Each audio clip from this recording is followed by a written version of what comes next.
Coucou tout le monde, j'espère que vous allez bien. Aujourd'hui, je voulais vous parler du syndrome du sauveur. Il y a quelque temps, nous avons parlé du syndrome de l'imposteur qui est en lien avec une personne qui a une grosse blessure de rejet et qui va s'évertuer énergétiquement finalement à satisfaire tout le monde pour rester en haut de l'affiche et ne pas être découvert dans son imposture, puisque lorsque l'on a une blessure de rejet, on pense ne pas mériter sa place dans la vie. Donc quel que soit le domaine, qu'il soit sentimental, relationnel, professionnel ou autre, eh bien cette personne va s'évertuer pour être parfaite. Et puis nous avons le syndrome du sauveur qui lui est en lien avec une blessure d'abandon et qui va avoir besoin finalement de reconnaissance dans les yeux des autres pour avoir l'impression d'exister. Donc c'est certainement le meilleur ami qui enfile sa cape de super-héros et qui est toujours là, quelle que soit l'heure, quel que soit le temps, quel que soit ce qu'il devait faire pour vous aider, vous dépatouiller du caca dans lequel vous venez de vous mettre. C'est quelqu'un qui, pareil, énergétiquement au travail, va faire tout son possible justement pour pouvoir avoir la reconnaissance de ses supérieurs. C'est une personne qui ne vit que dans le regard de l'autre. C'est le regard de l'autre qui vient finalement lui amener un regard d'amour vers lui-même. Si ce regard est éteint, il ne s'aime plus lui-même. Donc comme on n'est jamais rassasié d'amour, eh bien il va constamment finalement aider les autres et devenir le sauveur. Vous savez, c'est le parent d'élève qui est toujours là au pit, qui fait toujours pour être remarqué forcément de tout le monde et dire franchement si on l'avait pas, je sais pas comment on ferait. Eh bien voilà, hop, ça fait du bien. Et puis ça va être pareil, le salarié qui va s'évertuer à aider sa ou son collègue alors qu'il a encore 3 tonnes de boulot, qui pourrait lui dire non parce qu'elle est en capacité de faire son travail, mais qui va doubler les doses de travail. Forcément, on peut rencontrer des gens qui en abusent et très souvent on en abuse. Ces deux personnes, que ce soit celui qui a le syndrome de l'imposteur ou le syndrome du sauveur, peuvent rencontrer à la fois forcément des victimes pour le sauveur, mais également des bourreaux, l'un comme l'autre. Pourquoi ? Parce qu'ils sont très intelligents, ils comprennent très facilement comment ces catégories de personnes fonctionnent, donc il va en abuser. La victime, elle, sera très très heureuse qu'un sauveur arrive sur son cheval blanc et constamment vienne l'aider. Comment dans la vie, en fait, on peut se rendre compte qu'on met sa cape de super-héros ? Eh bien, c'est simple. Je vais vous donner un petit exemple par rapport à ma vie finalement, puisque c'est ça. Mon travail, c'est thérapeute. Je suis là pour accompagner et guider les gens. D'accord ?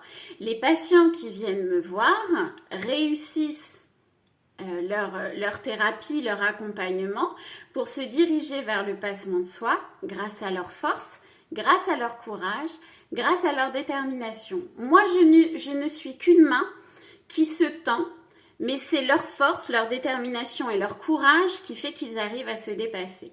Une personne qui a le syndrome du sauveur va attendre « Nelly, si j'en suis là aujourd'hui, c'est grâce à vous. » Et bien en fait, c'est pour ça que moi, je n'accepte jamais le « c'est grâce à vous ». J'ai non. Si en fait, vous arrivez à vous dépasser, c'est grâce à vous. Moi, je n'ai été qu'une main qui se tend. Ma main, ou vous la prenez ou vous la prenez pas.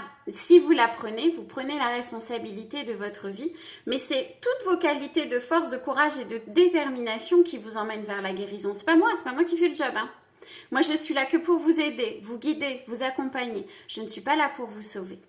Si j'ai une victime en face de moi, une personne qui se victimise énormément, elle va attendre de ma part un miracle. Mais le miracle, c'est vous qui le créez. Vous le créez comment ? En ayant travaillé sur vous-même, avec force, courage, détermination. Vous allez vous dépasser et vous allez forcément être en capacité de saisir les opportunités.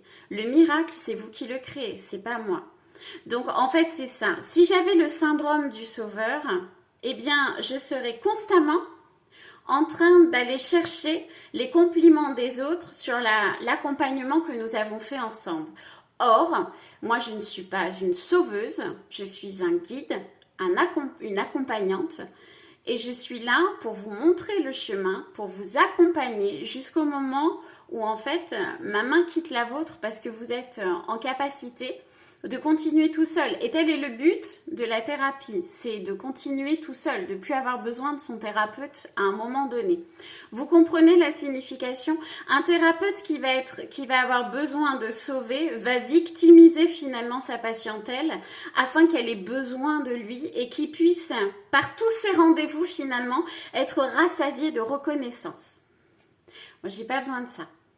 C'est comme très souvent sur Instagram, j'ai constamment des messages puisque le nombre d'abonnés pour eux ne correspond pas finalement à ma notoriété entre guillemets. Mais j'ai pas besoin d'un nombre d'abonnés flagrant. Bien sûr que je suis contente quand il y a un autre abonné qui arrive parce que je me dis mes contenus ils parlent à quelqu'un. Donc peut-être que s'il s'abonne, c'est parce que mon contenu lui parle et qu'il va avoir davantage de réponses à ses questions.